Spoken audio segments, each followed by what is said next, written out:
Good morning, everyone. It is Tuesday, which means it is a moment of hope with Upward Transitions.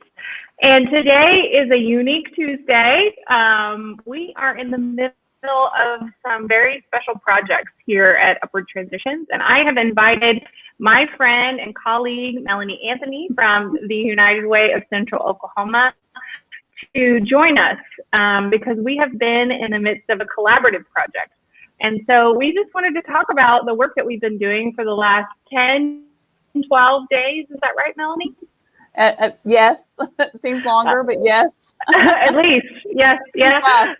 We have been, Oklahoma has experienced unprecedented ice storm in October, and many residents have been without power. And so Upward Transitions and United Way and OG&E, and we could list off probably 10 other partner agencies, Melanie, that have stepped up and contributed people to this effort to really help people get some relief during this time. It really has been a surprise, a crisis on a crisis, in the midst of a crisis. And so tell us a bit more about how United Way stepped up once again in the middle of need. Well, I think that first off, it's not necessarily United Way. It's also our partner agencies. So while United Way is often a catalyst, just because of the longevity we've had in the community, more than 97 years, and have been active in disaster response that entire time, but usually as a convener and as someone who helps distribute funds to those agencies that are serving. When the ice storm, the Oklahoma City put in the cold weather contingency plan, Sunday. So several of our partner agencies were already preparing for that to help those that were experiencing homelessness, make sure that they have access to warm shelter. But then when the ice storm, the multiple ice storms that started on Monday, the 26th, it was a much more serious storm than a lot of folks anticipated, especially in October. So you have organizations like the Homeless Alliance and the Salvation Army really having to step up and open up some shelters in a situation that was COVID-19 safe and responsive, and making sure that people were not just kept safe from the elements, but also kept safe from the virus. And then at the end of the week, OG&E Energy Corp made a very generous gift to the community to help with response efforts. And like you said it perfectly. We have a disaster within a disaster.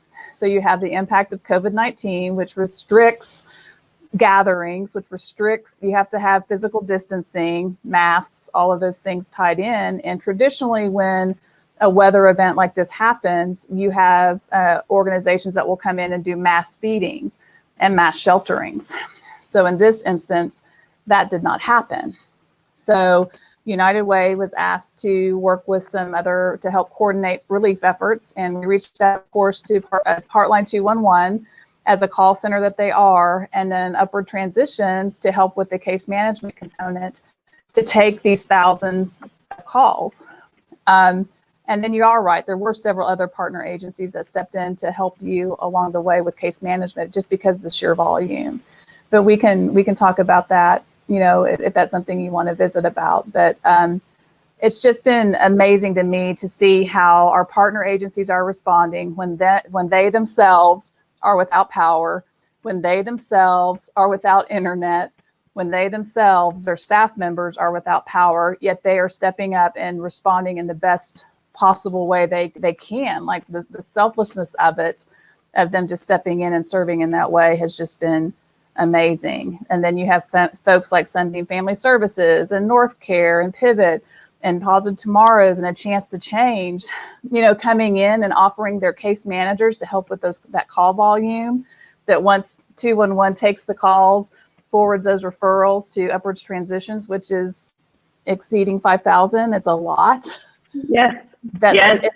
It's so needed. And again, that's on top of the work that's already being done. Mm-hmm. And that's what's so, oh my gosh, just so amazing about the nonprofit sector, and especially our partner agencies, and as well as the other organizations that aren't partner agencies like the Regional Food Bank and Feed the Children that are stepping in to help as well. Yeah, and one of the things that I have been just overwhelmed by personally, and I sat at the dinner table last night and caught my breath a little bit, has just been, at least I can just see my team. I know we have partners working all over the community, and I see them on our, shared documents, and I see their little typing going on, and I see them putting in case management notes and all that kind of stuff. But I just see them going, the work's not done until it's done. And there are people that still need to be helped. And, they have worked 12 and 15-hour days since they got asked to do this. Yes. And I think it surprised everyone how great a need this really was, and how much of an impact this storm really had on our community. And I think, I think that was really kind of a surprise. I mean, COVID surprised us all. We all said, oh, this is going to go on for a short amount of period, and it's gone on longer than that. I think this power outage did the same thing. I think we thought it was going to be this amount of time, and it ended up being that amount of time, and it ended up causing, additional complications. A, because it was in a COVID atmosphere, and B, because it went on a little longer than we thought. And so, our case management had to be a little more wraparound instead of just shelter and food, and we really had to do triage services. And so, each day our case managers come in and they assess, respond to those priority assessments based on health and safety. And the cases that we're seeing are just, some of them are just heartbreaking. These clients that we're seeing were already on the edge, whether it's because of COVID or the situations that they were in before. And now this power outage has just exacerbated it just a little bit, or even a lot. And so tell us a little bit about, how United Way, some people may not understand United Way as a convener of crisis interventions. And so just speak to that just a little bit more. So what we did, we reached out to our partner agencies immediately to make sure they were okay. Where are you at? Do you have power? What's happening with your team members? And then we reached out to several CEOs that deal in disaster response. Some are partner agencies and others are not, and had a conversation with what needs to happen. What are things that we need to look at addressing? How can we step in to meet this need? What does this look like? We're in a COVID environment. What does this look like? Because really, like you just said, it's easier for the news to get out a situation in a non-COVID environment, like mass feeding is happening here, and there's mass sheltering here, where you can have a warm place to sleep and get coffee and a warm meal, and you can direct people. Where this is literally case by case by case. So it's a I don't want to say it. So that's more time consuming, because you have to have those conversations. You have those calls going to 211. They're doing their screening. The amount of calls that we've actually received was shocking. And so our team was doing intake calls as well to get them into the system, so they wouldn't have to wait in that queue line, so they could get into the referral process. But having those conversations early on, or what are we expecting? What have we seen at past natural disasters, specifically ice storms, which traditionally happen December, January, February, not when there's so much foliage still on the trees, which is what made this so impactful. Like the weight of the trees, the damage to the lines, the damage to the weather heads going into people's homes, like all the things. Having those conversations of what that looked like, we knew we were going to have to figure out how are we going to get most critical people in hotels first. Like I need electricity to keep my oxygen tank going. Yes. So I can, or whatever those needs are. I have this critical health need, and if I don't have electricity, it's life threatening. Yeah. So trying to tier those, and then trying to meet the needs of those that need food assistance, or they have limited physical abilities. I remember a call that an email that I received that was just heartbreaking with the situation, because this person was dependent on an electric wheelchair and they could no longer charge it. Yes. And I sent that to, I'm like, make sure these folks are in the referral. And you just don't think of those things until you're in it. And usually when you talk to people and it's like, we're having to tier this, like you're talking about the triage, having to tier this to critical, like life-sustaining needs, and working through the process that way, most people are like, oh my gosh, I understand. Completely understand. But when you're talking about having to talk individually to, I feel like the number's close to 5,900 at the end of the day yesterday is what I feel like it is. But it was significantly high. So having to be able to send bulk emails out to those people who don't no longer have access to their email, and make bulk phone calls saying, we received your information, we're responding to critical needs first, someone will be in contact with you. Half the calls that we've gotten on our end, while they've been difficult, most of it's just been people like, I'm just glad to hear a voice. Yes. It's good to talk to somebody and talk through the process and get their information and do all you can in that moment to help them. But that's really what United Way did. I kind of got off skew there. I got a little passionate. Sorry, Micah. But that's all right. But it really is. It's having those conversations with those folks that deal in that and try to make a plan, like who's going to step up. 211, of course, stepped up because of the call lines. But again, they were someone that couldn't go to their normal place because of COVID. They couldn't institute their traditional disaster response because of COVID-19. And then you have an organization that doesn't have power, their staff doesn't have power, and they're trying to take these thousands of calls. And then the same with you all, with the challenges that you were having yourselves with power and just but what's been amazing is just how people have adapted. It's like, we're going to talk to everybody till we talk to everybody. Those 12 and 15-hour days, those 7 days a week. And again, all of this is happening on top of the regular work. I don't think, and that's the thing that I think that's so important for the community to know, that this crisis this is not what anyone expected. You have OG&E immediately got linemen in from out of state to come in and start helping. But just because of the sheer damage by the trees and the weight and the ice and an unseasonal time, it's just been extremely difficult. And but people have stepped up, they've stepped in, and I'm very lucky. I was only without power for a couple of days, long enough to lose my food, but I still was able to. I wasn't out for 2 weeks, and I don't know. It's just so amazing to me to see the sector step up in this way, because they had to adapt. They had to do things again in a way that they've never had to do them before, on this scale, like on this large of a scale. So and I think, if COVID has taught us anything, it's adaptability and flexibility, right? And so I don't know if we were just primed for that, but I think that's a lesson and maybe a muscle that we all have strengthened a little bit during this time. And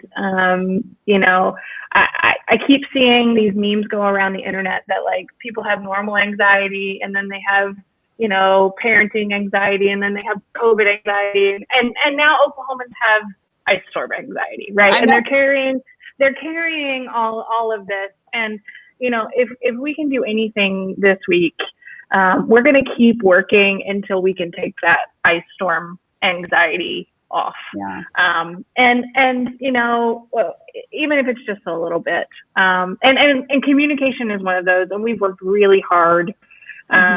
Even if we have to go line by line, because we can't do those mass things that you're talking about. We've worked really hard to try to communicate with a lot of people in a short amount of time. I've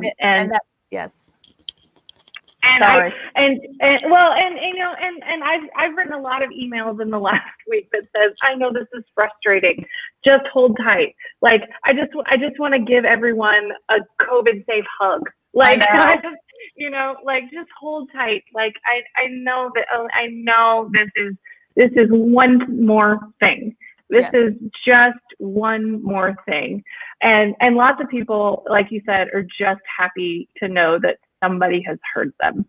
Like somebody is out there and they are on the list, and they, and so, what we're doing now is, now that we know that most of the people's power has been restored, we're working on stage 2, whatever stage 2 is going to look like.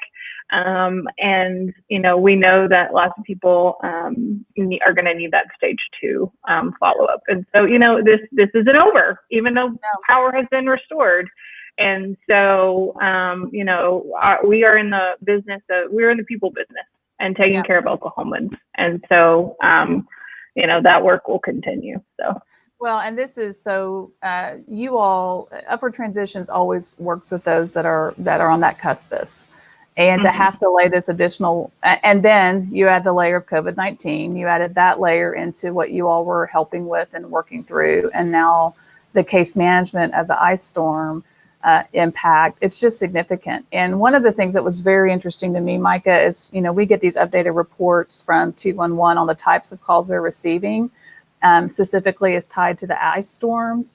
And one of them, they actually gave an example, and it was just so moving. And listening and support is one of their highest call volumes, because sometimes people just don't know what to do. They don't understand. They don't have anyone else in their lives to talk to. So they're calling, and literally they're like, one of the calls was a 90-plus-year-old person that was like, this has happened. I have a tree doing this. Should I call my insurance? Like, I'm just thinking about that. I think about, my mother or my grandmother or someone like that, not having anyone to call to know what to do. So you have that extreme to someone who's already been, they're impacted. They've lost their jobs during COVID-19. They're having to have those struggles that they're dealing with. They're also trying to school their children at home with Wi-Fi, and now they don't have power, and there's this whole other level of, like you said, layer upon layer of some sort of anxiety or trauma or whatever that they're going through. And we have to be responsive, and we have to be as empathetic as we possibly can, but also understand that the need is greater than what the resources are. And we have to connect people to the resources as best we can, but we have to respond to those critical life-saving needs first. And you all are doing that amazingly. And I'm so proud of our partner agencies that have helped you and stepped up in that case management. I like going to that spreadsheet and seeing Sunbeam and North Care and Mental Health Association and Positive Tomorrows and Pivot, and seeing and the Chance to Change, and seeing these people step in to help with that. It's just been amazing. And I mean, we can't forget that critical work that the Homeless Alliance and Salvation Army did at the very get-go until that plan could be put in place. So.